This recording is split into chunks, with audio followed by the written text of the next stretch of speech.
الحمدللہ، مقام انابت پر فائز ہونے کی ایک علامت یہ بھی ہے کہ وہ شخص اپنے اعمال میں نفس کی حصے داری کی جانچ پڑتال کرتا ہے۔ جو عمل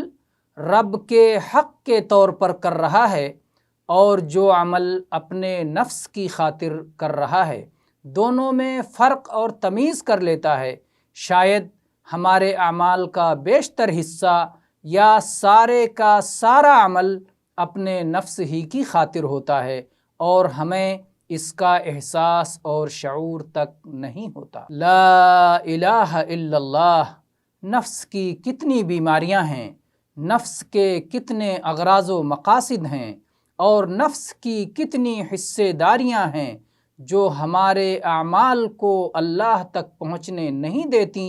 اور اللہ کے لیے خالص اور بے آمیز نہیں رہنے دیتی۔ بسا اوقات ایک بندہ کوئی نیک عمل کرتا ہے اور کوئی انسان اسے قطعی طور پر نہیں دیکھتا، پھر بھی وہ عمل اللہ کے لیے خالص نہیں ہوتا،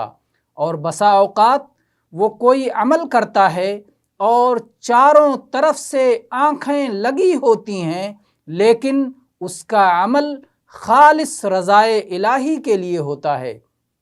ان دونوں حالتوں میں وہی لوگ فرق اور تمیز کر سکتے ہیں جنہیں اللہ تعالیٰ نے بصیرت سے نوازا ہے اور جو دلوں کی بیماریاں اور ان کا علاج جاننے والے طبیب ہیں۔